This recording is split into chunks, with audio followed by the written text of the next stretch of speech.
course at night. Today, we're going to be learning about bones. Now, I know you think bones probably aren't that important to know about, but actually, they really are. Why? Because you don't want to end up all old and crinkly, like your grandma every time we call her up. You know what I'm talking about. Today, we're going to be talking about joints, and no, not those kind of joints. Fibrous joints, cartilaginous joints, synovial joints, which is right here, where your wrist is at. And lastly, the shapes of joints. And then bone diseases. So stay tuned, sit back, relax, get some popcorn. We're gonna be here for a while. The fibrous joint.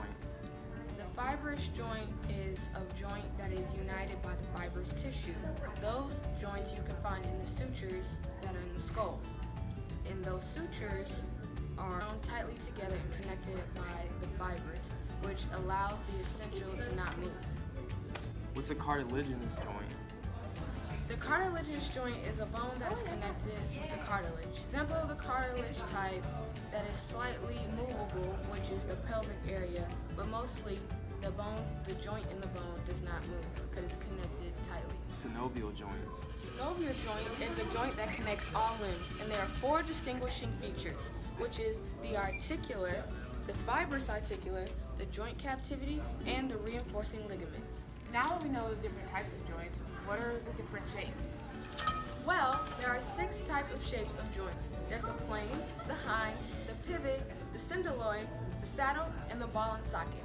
The plane joint is a flat surface and only short slipping or gliding movements are allowed. The joint is a rounded end of the bone and only fits through a sleeve or a ring of bone. The syndaloid joint is the end shape of the bone and it fits through a small oval cavity. The saddle joint has a convex and a concave, kind of like a saddle, and it fits through the surface of the bone, which is the baxial joints are allowed through the same movements as the syndaloid joint. The ball and socket joint is a spherical head of one bone and it fits into a round socket of the joint. Now we'll have a special segment where Dr. Bill explains different techniques we use today to help our bones heal. Although bones can regenerate by themselves, there are just some conditions that are way too severe for the bone to help repair itself out, such as extensive shattering like in car accidents, poor circulation in old bones, and even some birth defects. Here are some techniques we use today to help those bones repair themselves. Technique number 1 would be electrical stimulating of the fracture sites, which dramatically increases the completeness and healing time of large or slow healing fractures. The reason behind this is because the negative fields prevents the parathyroid hormones from stimulating the bone absorbing osteoclast that's found in the fracture site, which allows bony tissue to accumulate. Technique number 2 would be ultrasound. Ultrasound is the basis of imaging and can speed up the repair of fresh fractures. Daily exposures to low power ultrasound waves reduces the healing time of broken arm and shin bones by 35 to 45%. Ultrasound stimulates cartilage cells to make catalyst. Number 3 will be using the free vascular fibrillar graft, in which pieces of the fibula is taken away to replace missing bone. This is used for the non-union fractures in which the two parts of a split bone fail to join. Some fractures are treated with grafts in which sections of the bone in the hip is taken away to fill in any missing gaps. 1/3 of those grafts usually fail because blood supply does not reach its destination. Technique number 4 will be using a protein called the vascular endothelial growth factor, which stimulates the growth of blood vessels.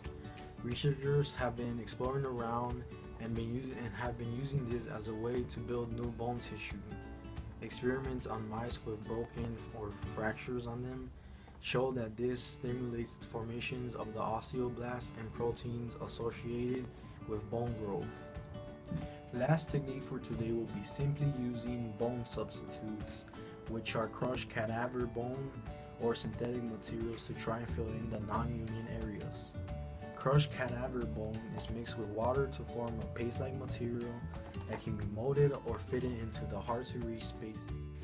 Thanks, Doc. Let's move on to bone diseases. Rheumatoid arthritis is a chronic inflammatory disorder. It is a disorder in which the body's immune system attempts to destroy its own tissues. The gout arthritis is a disease in which defective metabolism of uric acid causes arthritis, especially in smaller bones like the feet. Dislocations are joint injuries that force the ends of your bones out of the position. You can dislocate your ankles, knees, shoulders, hips, elbows, and jaw.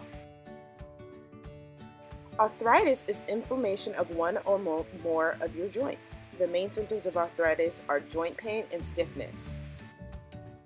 The most common type of arthritis, osteoarthritis, involves wear and tear damage of your joint cartilage. Enough damage can result in bone grinding directly into bone, which causes pain and restricted movement. Bursitis is the inflammation or irritation of the bursa. The bursa is a sac filled with lubricating fluid located between tissues such as bone, muscle, tendon, and skin that decreases rubbing and friction and irritation. We hope you guys learned a little bit more about the bones and enjoyed our special edition Anatomy at Night. Good night, everyone.